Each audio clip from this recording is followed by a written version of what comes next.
Visando eliminar seus adversários, Alexandre de Moraes iniciou a prática da pescaria probatória. Porém, ele ultrapassou os limites da Constituição, se transformando em um predador perigoso à nossa democracia. Mas, diante de ministros cegos pelos seus egos políticos, uma voz coerente se levanta contra a tirania. Eu sou Marcelo Pontes e este é o Verdade Política, um canal que busca revelar o filme preto e branco da nossa política.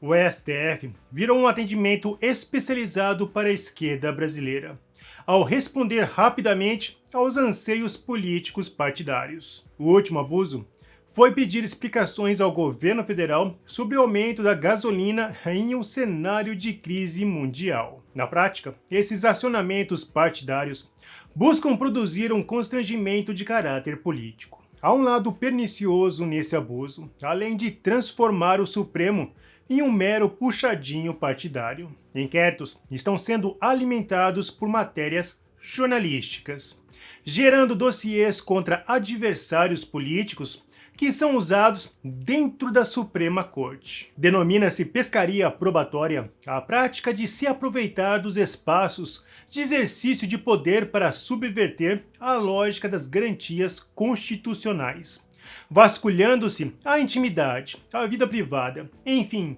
violando-se direitos fundamentais para além dos limites legais.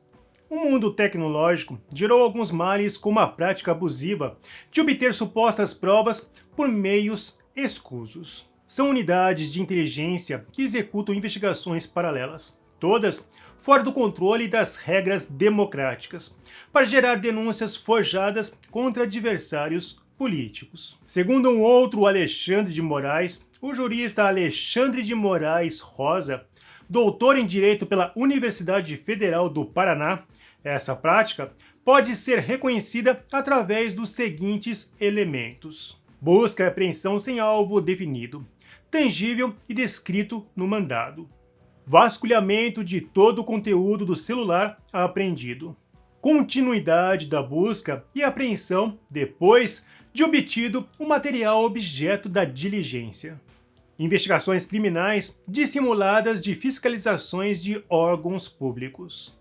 interceptação ou monitoramento por períodos longos de tempo, prisão temporária ou preventiva para forçar a descoberta ou colaboração premiada ou incriminação, buscas pessoais ou residenciais desprovidas de fundada suspeita prévia e objetiva, e quebra de sigilo bancário, fiscal ou dados sem justificativa do período requisitado.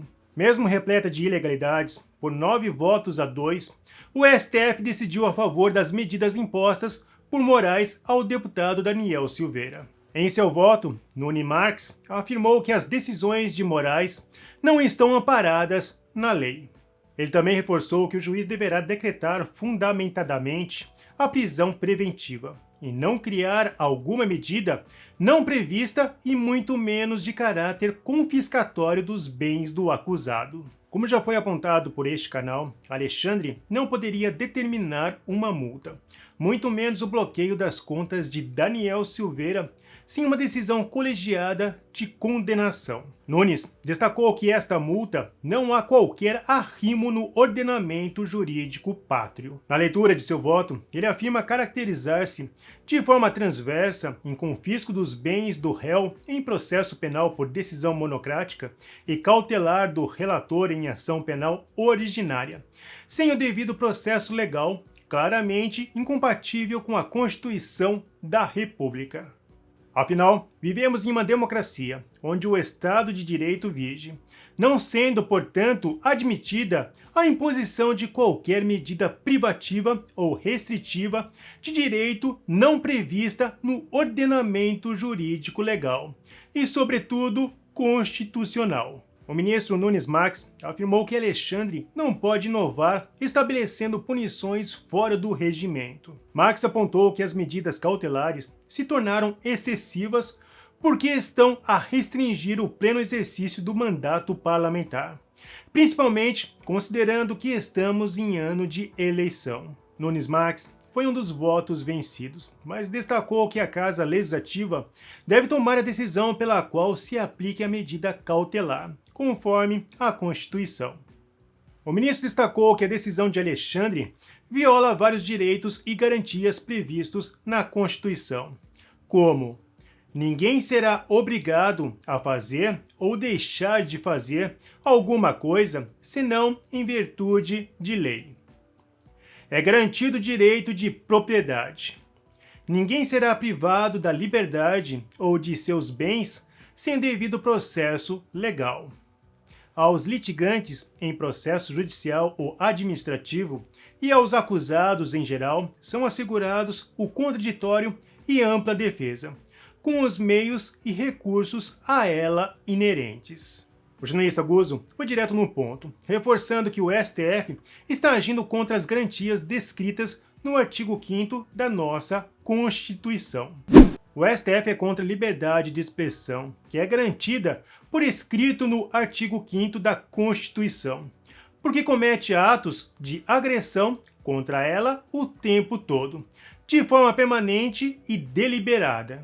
A prova disso está nos fatos. O ministro Alexandre de Moraes e seu inquérito perpétuo contra os atos antidemocráticos e as fake news perseguem furiosamente o jornalista Alan dos Santos, que, para escapar da prisão, foi para os Estados Unidos.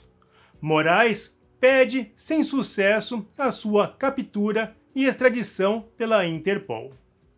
O jornalista não cometeu nenhum crime contra a Lei de Segurança Nacional ou qualquer outro que esteja definido no Código Penal brasileiro. Aliás, seus advogados, até agora, não foram informados legalmente que delito, afinal, ele teria praticado. Por que a obsessão do ministro, então? No momento de demência jurídica, aliás, que perdura até hoje, sob aceitação passiva ou cumplicidade dos colegas, Moraes criou a aberração do flagrante perpétuo, coisa que não existe em lugar nenhum do planeta, para decretar a prisão de Silveira.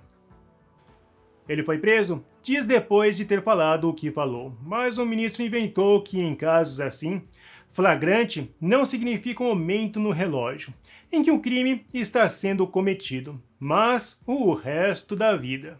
Ou seja, o sujeito fala mal do Supremo hoje e, segundo os poderes que Moraes deu a si próprio, pode ser preso em flagrante daqui a 10 anos. Liberdade de expressão? Nosso país é uma aberração jurídica que claramente só será sanada trocando meia dúzia de juízes.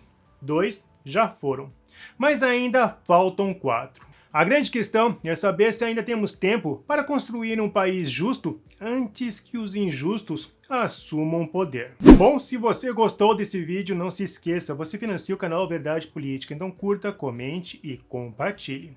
Clique no sininho para você receber as nossas notificações. E vamos continuar na luta em prol da verdade.